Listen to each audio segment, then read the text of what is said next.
back in, everybody, to Momentous Struggle. Today we're going to be talking about the Obi-Wan Hello There box. And this is an interesting box. It's definitely, with the initial release, this has become the staple of the Galactic Army synergy and strategy, especially with what he can do with the hunger tokens. It's really amazing what he does and how he helps the whole strategies that the Galactic Army team has, along with Cody and the 212. So it's an interesting addition. But let's go ahead and take a look at Obi-Wan and who he was, and then we'll jump into also the clones and Cody as well, and how they help the strategies that we're seeing right now. So Obi-Wan, as everyone knows, is a general Jedi Master at this point in time. He became a Master while he was basically during this time frame, but he was a general. He ended up leading the 212th, and this is right about during this era. This is while he was still. If you follow the Clone Wars, he really didn't have Anakin as a Padawan, because Anakin had his own Padawan at this point in time. He kind of was doing his own thing, just leading the 212. Definitely was a very skilled fighter, very skilled Jedi, and this is him at the height of his abilities as a Jedi warrior, as a Jedi Knight. And that path of becoming a master as well. So he's definitely a very potent and powerful Jedi at this point. It's not the Padawan that we saw with Qui-Gon Jinn, but he does have some of the techniques that he learned under Qui-Gon, and those are represented on his stance tree, which we'll take a look at down here in a little while. But let's go ahead and just definitely jump into Obi-Wan as a character within Shatterpoint. So Obi-Wan has an 8 squad points, so he does have the full 8 compared to the other 2 7-pointers that we have. So he's pretty average as far as that is concerned. His force is also pretty average at 3. He is a primary unit with just one model, one character. He is General Obi-Wan Kenobi. So pretty average that we see as far as everything that he has. I mean, that stat line along is pretty much on par with the 8 squad points and 3 force. What we see, other than the 2 other really powerful characters that we've seen in Dooku and Anakin. He does have 10 durability, or 10 stamina and 3 durability. So a total of 30 damage can be taken. He has the tags of 212th, Force User, Galactic Republic, and Jedi. The 212th, we haven't seen a lot of synergies involved with that. Definitely do see quite a few with Galactic Republic. Jedi, I think we are definitely going to be seeing that with the Luminara box, where that keyword or that tag is going to be important. And I think the Force User one is going to be showing as important in the Grievous box, and I'll definitely be covering those 2 boxes in future episodes. But let's jump into the abilities that we see on Obi-Wan's card here. So Obi-Wan has 1 active ability, and it is, of course, hello there. It is 1 force. And it reads, 1 character in this unit may jump. If it does, that character adds 3 dice to its next attack roll during this activation. So 1 force, he moves into range and automatically has 3 dice into his attack. So pretty nice. So let's keep that in mind when we go to look at his stance card, that he definitely can be adding 3 dice right off the rip. The next ability that he has is So Uncivilized. Again, this costs 1 force. When a character in this unit is targeted by a melee attack, ranged attack, this unit may use this ability. This unit gains a hunger token. After this, the attack resolves if the attack roll contained 1 or more failures. The attacking unit suffers 3 damage. So a slight gamble with this one. I don't believe there was an errata that came out on this one. So a slight gamble, but you're getting a hunger token. So As long as you're in a position to where you can benefit from cover, this definitely does help to have that hunker token. Um, so something definitely to keep in mind with him is this one, and just doing 3 damage to the attacker at range is also pretty nice. So it's kind of like that deflect that we've seen, a different take on it, a different take on Dooku's ability as well. So I do like this one where you're just paying a force and having the ability to put 3 damage into it, because getting a failure is not uncommon depending on how many dice they're rolling. You typically are going to see that at least one failure results in most dice rolls. And that is his only reactive ability. He does have 2 different innate abilities. The first one is Patience. When you reveal this unit's order card, if you have an order card in reserve, you may put that card on top of or bottom of your order deck. If you do, put this unit's order card in reserve. So basically, it allows you to manipulate your reserve card, which is very interesting when it comes to how you play everything. There is a second part to this. When this unit's order card is put in reserve, one character in this unit may heal 3 and jump. So this is really nice once he has been hurt. So you're probably going to be using this your second time through your order deck, unless someone really is able to get all the way on the other side of the board, because there's really not a lot of out of activation movement shenanigans that you're doing with Obi-Wan. There's a few things that you can do within the Galactic Republic strategies, but I don't know if you're really going to be moving him up far enough to where round 1, if he has not activated, where he's going to be in danger. So this is probably something you're going to be using second time through, but there's always times where something might happen where he gets pulled forward, or you move him forward with one ability and then he gets pulled forward into an attack. So there's definitely an option for that, but it's going to probably be a little bit rare that you actually see this ability be coming into play there. And then his last trait here is Knowledge and Defense. Allied units do not lose their hunker tokens when they become engaged, and can gain and have hunker tokens while they are engaged. So when an Allied Galactic Republic unit has 1 or more hunker tokens, it adds dice to its defense roll against melee attacks. After an attack targeting a character in an Allied Galactic Republic unit is resolved, the character unit may remove all its hunker tokens. If it does, one character in that unit may heal for each hunker token removed. Then the character that healed or recovered may dash. So he is all about those hunker tokens. You keep them no matter what, and then after the attack resolves, you basically get to heal off of them. Really cool ability. A lot of healing synergies there, a lot of movement synergies there for your clone troopers and your secondaries specifically, because that's a lot of what you get out of Cody and Rex and the 212th and the 501st, and we'll definitely see that with Cody and Rex in the future here. But definitely a lot of synergies with the hunker tokens with Obi-Wan, and that's kind of his big addition to the Galactic Republic strategies here. So let's jump into, of course, he is a primary unit, so he is going to have 2 sides to his stance card. So let's go ahead and jump into his first side.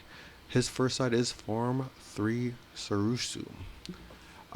So this one, of course, being a Jedi and not having the Force lightning of the dark side of the Sith, he does not have a ranged attack. He does have a melee on this side with 6 dice. And then there is a total of 5 defensive for range and 6 defensive for melee.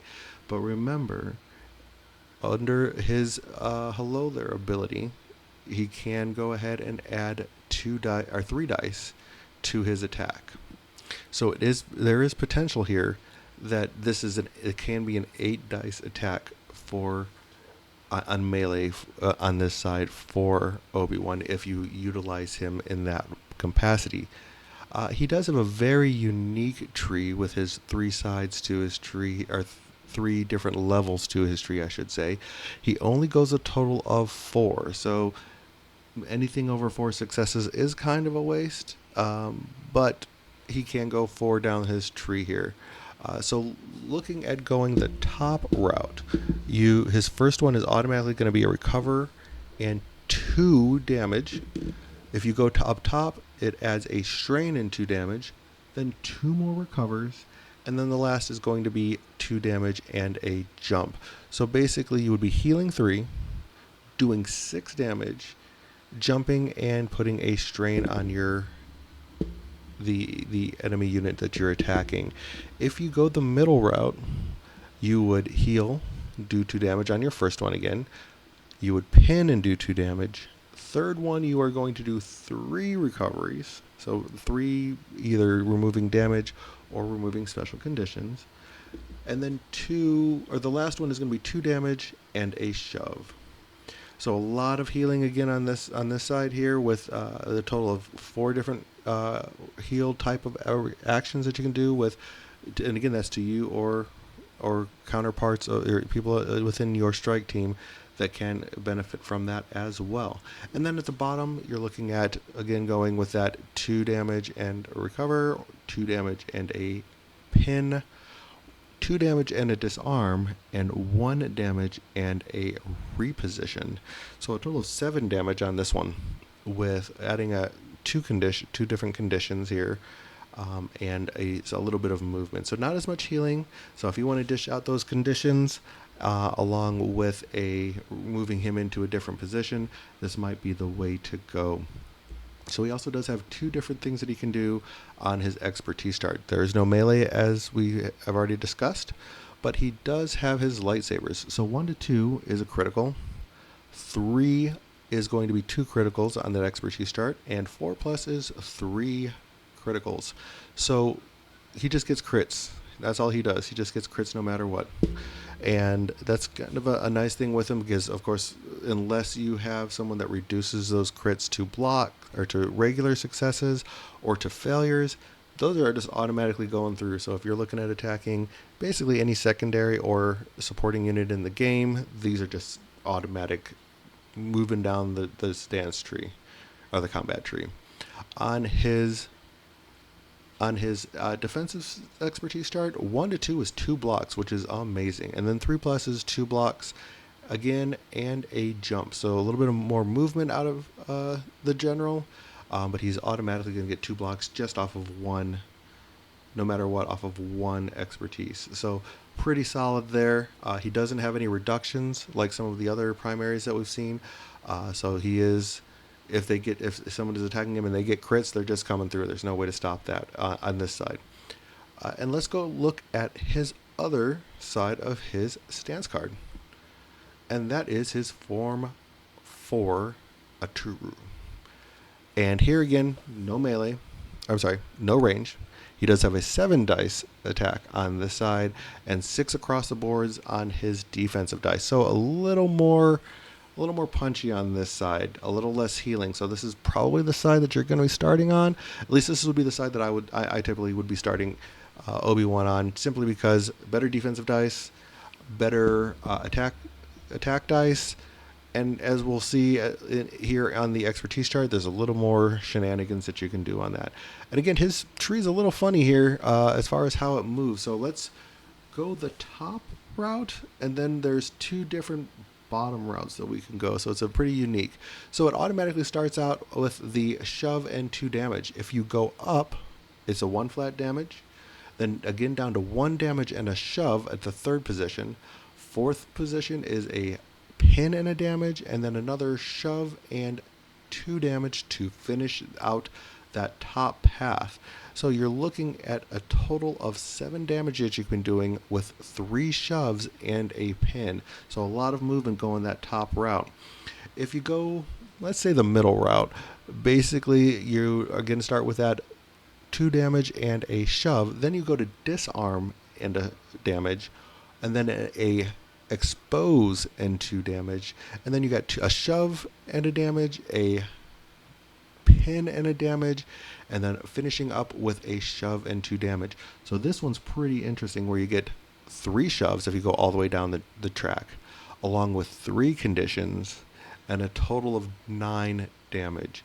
So I think this is the highest damage output you're probably going to be seeing on him, but I really like the conditions of disarm and expose being able to put on him even after just 3 successes. Simply because disarm, like I said before, disarm and expose, those are blanks. That's just turns that turns your attack and defensive dice. That adds blanks to that. I mean, it's defense dice don't have blanks. Well, when they have expose, they do, because those expertise rolls do absolutely nothing. So you're turning 2 sides. You're turning a third of that dice into a blank. So really cool there. And if you wanted to go the bottom route, you're still putting those 2 conditions that I like the most out, where you're still going shove 2 damage, disarm 1 damage, expose 2 damage, and then it's 2 damage, flat 2 damage at your 4th success, and the last 5th success is going to be a jump and 1 damage. So this way, you're still doing a pretty healthy amount of damage with 8 damage. You're getting some movement with the jump and the shove, and you're still putting 2 conditions on. Pretty solid as far as I can tell. Now on the expertise chart, 1, you're just getting a hit.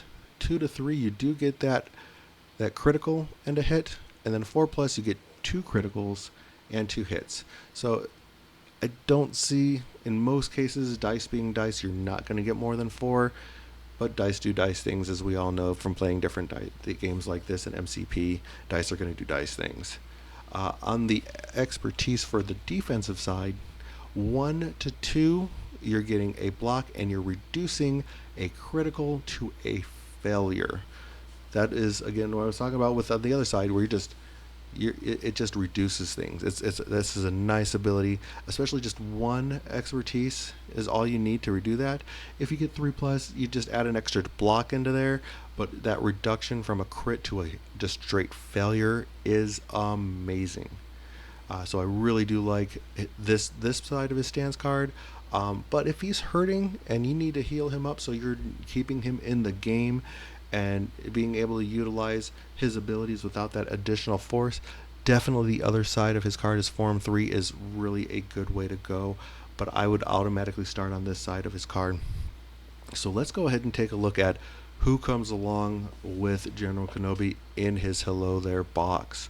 And of course, it's going to be Commander Cody and the boys of the 212th. Not as famed as the 501st boys, but you definitely get your due and see a lot of what they have to offer when it comes to the Clone Wars and the Clone Troopers. They've seen a lot. You actually do see Cody in the last the last movie of the prequel trilogy, where he does end up being one of the people that is shooting at Obi-Wan during Order 66.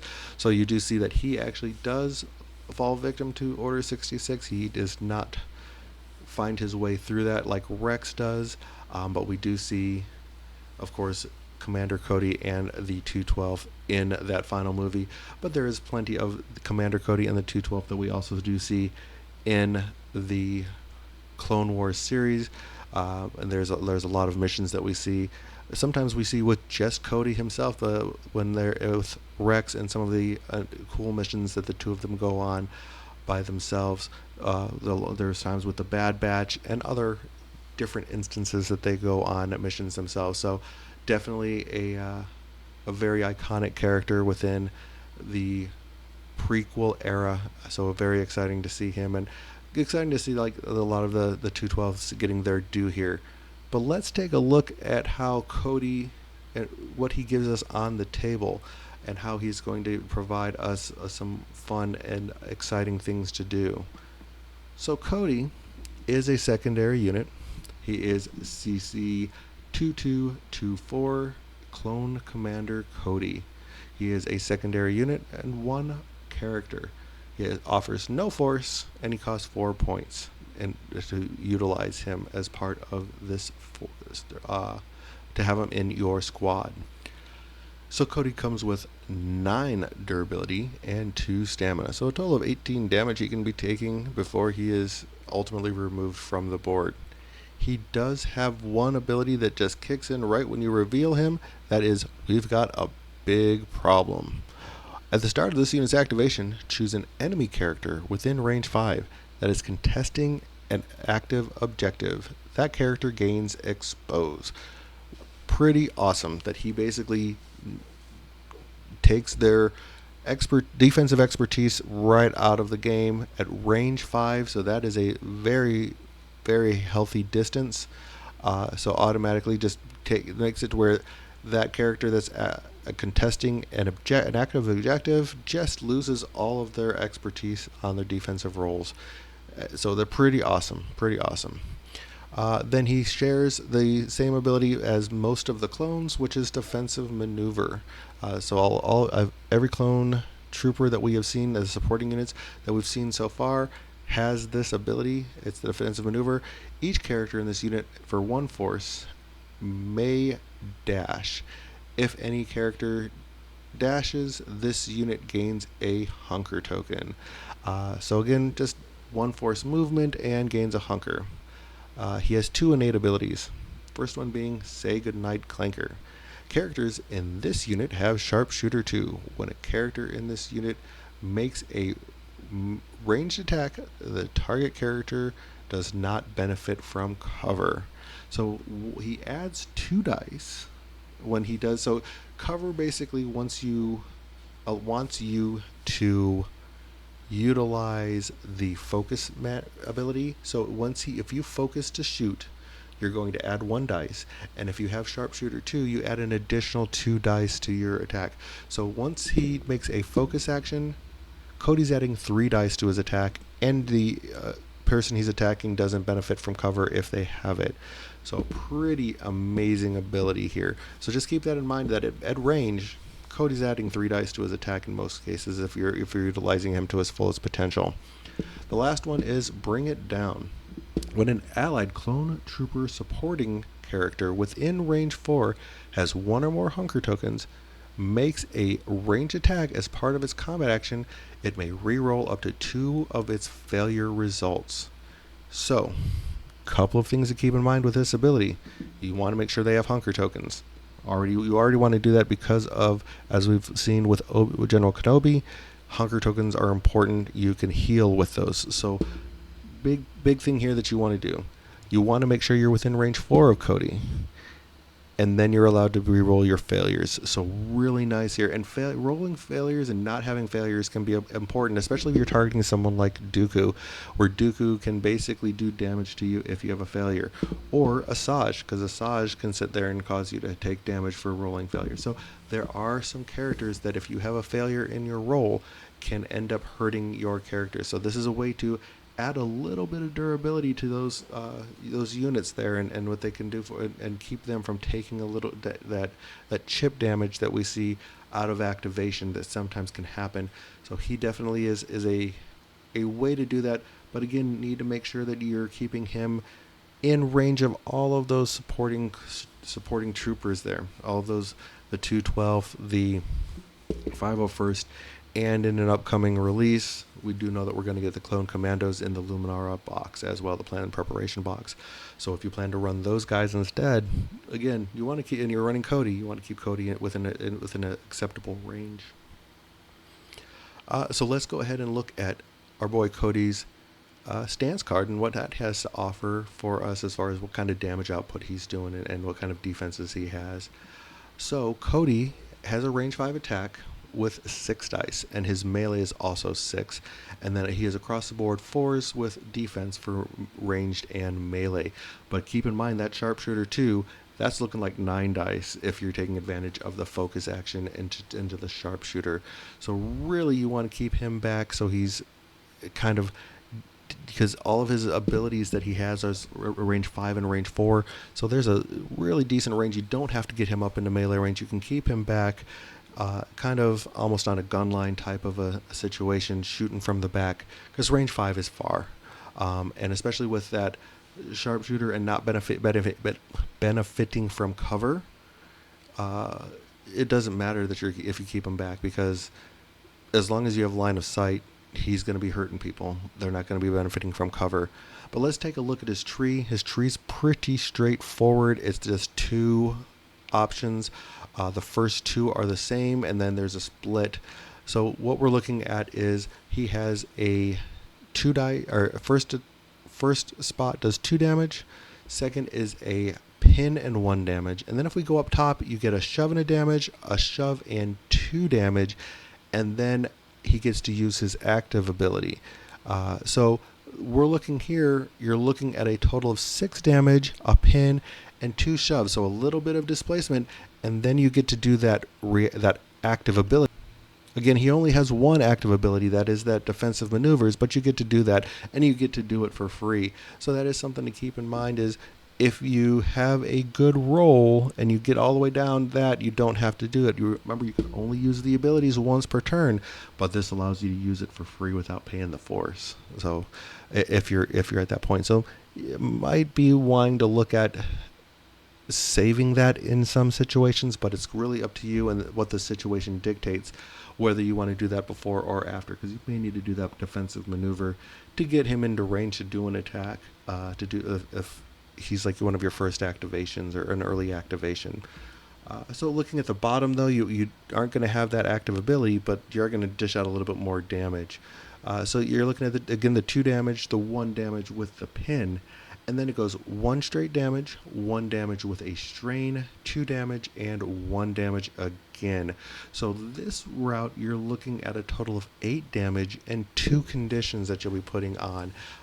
So one of those being that, again, that pin, and 1 being that strain. The strain's kind of, I look at strain, if you've played MCP, I look at that similar to a stagger, because you really want to, you really kind of need to shake it, or you're just going to take damage. So you really, well, you want to recover. So let's look at, again, Cody's expertise chart, because that's his, I mean, it's pretty straightforward. Like I said, doesn't offer a lot of conditions on it, but it can put out a pretty decent amount of damage. Again, with his blasters, though, because you really want to stay with his blasters in these situations. You want to be doing his ranged attacks. If he has 1 success on his expertise chart, it's just a straight damage. 2 to 3 is going to be a damage and a critical, and then 4+ is a critical and 2 more damage. So he can potentially add an additional 2 damage if he gets down the chart. That's a lot of successes, along with, you're probably going to need to be rolling that full 9 dice there. So that you're probably not going to be seeing a lot of that, but you can do a fair amount of damage with Cody. And then his DC 17 blaster pistols is his melee. 1 hit, or 1 expertise is basically a hit, 2 is a critical, and 3+ is a critical and a hit. So not the greatest, not the worst. On his defensive expertise chart, he has the phase 2 clone armor. 1 to 2 is a block, and 3+ is 2 blocks. So not the greatest, not the worst. He is a supporting or a secondary unit, so he's not going to be as great as your primaries, but definitely a decent character altogether. And let us go now. All we have left is the boys of the 212th, the iconic troopers that fell into that were led by Obi-Wan Kenobi. Many battles were seen by these guys, and again, they're second in popularity only to the famed 501st that served under Anakin, that eventually became known as Vader's Fist. So looking at the clone troopers, they are a 4-point cost troopers. Again, offer no force. They are part of the 212th. They are clone troopers. They are a supporting unit with 2 models, 2 characters. They have the standard 3 abilities, but they also, looking at it, they have 7 stamina and 2 durability. So they can take a total of 14 damage before they are done for. They do have the keywords of 212th, Clone Trooper, Galactic Republic, and Trooper. Again, that 212th, we haven't seen any synergies with that particular tag, but of course the Clone Trooper tag and the Galactic Republic tag do have some synergies, and I believe the Trooper one does as well. So really there are some important tags there that need to be taken into account. They have the 3 abilities that we have seen on every Clone Trooper. But I'll go over them once more here. They have the defensive maneuver. We already discussed that. One force, they can dash and gain a hunker. And it's each character in this unit. So both of the characters are allowed to dash off of this. So you get movement out of both of them. They have coordinated fire. When a character in another allied Galactic Republic unit makes an attack as part of their combat action, before dice are rolled, this unit may use this ability if the target character is within range 5 of a character in this unit. So the targeting character, this unit may the target unit gains pin. So basically, if you're within 5, you're putting a pin condition on somebody. Pretty nice. So it just and this, as long as they are not injured, only costs 1 force or no force at all. So it's a nice ability that you get for basically 0 force in the early game. Then the last ability, again, like we see this on all of them, is Brother in Arms. Well, this unit has 1 or more hunger token. It has Steadfast, and Steadfast, again, cannot be moved with a shove the first time. So in order to move them off of a point with a shove, they need to do 2 shoves if they have a hunger token because of Steadfast. So a nice ability to keep them on a point when they are healthy. And last thing that we are going to cover is their combat tree. Pretty straightforward combat tree. They have 6 dice at range 5 for their range attack. Melee is 4, so you really want to be keeping your distance from these guys. You don't want to get them up in the fray. That's what your Jedi are there for. Defensive dice are 4 at range, 3 in melee. So definitely they are a little bit more durable. A little bit more potent at the range, so definitely keep them out of range 2. It when all possible. They only have 4 things down their tree, only 4 steps down their tree, so not a whole lot to do here. But again, they aren't rolling a whole lot of dice either. So their first one will be a pin and a damage, a shove and a damage for their second success. They do get an expose on their third one, which is again really nice, turning those defensive dice, those defensive expertise dice into blanks. And their last one is where all the damage is. It gets 4 straight damage right there. So they can do at most 6 damage. They can put a couple conditions, and they have a little bit of displacement with that shove. So they can help to get some people off the point in some cases, especially up on those gantries where you can shove them right off of your positioning yourself well.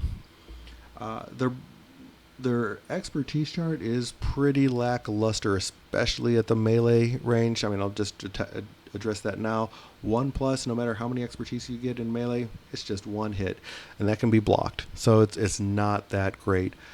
They do have the DC Blaster Rifle at their melee, so 1 expertise there gets you just 1 straight damage. 2 to 3 gets you a crit and a damage, and 4+ gets you a crit and 2 damage.